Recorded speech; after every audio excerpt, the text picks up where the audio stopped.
I've already prepared the separation decree and my withdrawal seal from the Nightreaver pack, I said quietly. I'm leaving Alpha Huldrych for good. My closest friend stared at me like she'd just heard blasphemy. Didn't the Alpha Nightreaver swear he'd finally announce you as his Luna? After all these years, why walk away now? I curved my lips into a smile that tasted bitter. 5 years. I had endured 5 full winters as Huldrych Nightreaver's hidden mate, his Luna in name only, never acknowledged beneath the moon banners. And yet, my feelings for him went back far longer. 15 years, ever since we were cubs running through the forest borders together. He was born with frost in his blood, cold, distant, untouchable. I told myself that if I stayed warm enough, patient enough, if I whispered, I choose you, again and again, one day even an icebound Alpha would thaw. Everyone believed I would never leave him. But 2 weeks ago, when my mother lay dying, I begged him to drive me to the healer's hall beyond the western ridge. The skies split open with rain and the moon was swallowed by storm clouds. Yet Huldrych stopped the car at the edge of the territory and told me to get out. His reason? His first mate had summoned him. By the time I reached the healer's hall on foot, soaked to the bone and shaking, my mother only had enough strength left to squeeze my hand once before her breath faded away. Something inside me shattered beyond repair. I had always told myself Huldrych was simply distant by nature, that alphas carried burdens heavier than others. But that day, I learned the truth. Later, in the healer's corridor, his first love smiled gently at me and said, "Can't you tell? He's cold to everyone except me." Then she showed me a crystal image. In it, the alpha who hated disorder and avoided touch was leaning close,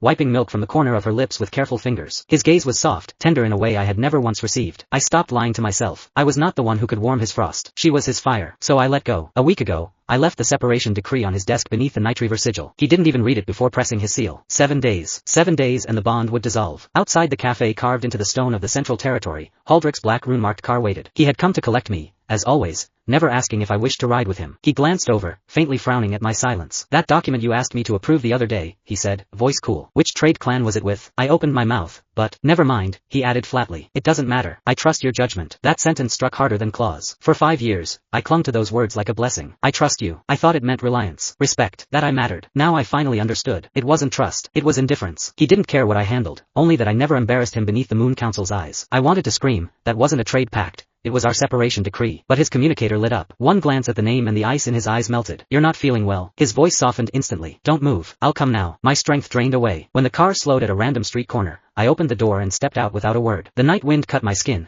but it was nothing compared to my heart. We grew up together, if that could be called love. I was always the bright one, chasing after him through forest paths, calling his name like sunlight breaking frost. I believed, foolishly, that warmth could change destiny. But real life isn't a moon-blessed legend. In high school, I watched him fall for another girl. Clumsy, gentle, helpless in the most endearing way. She burned his cold world without trying. And me? I tried for years, loved for years, endured for years, until I finally understood. This bond meant nothing anymore. 7 days. Just 7 more days and I would be free.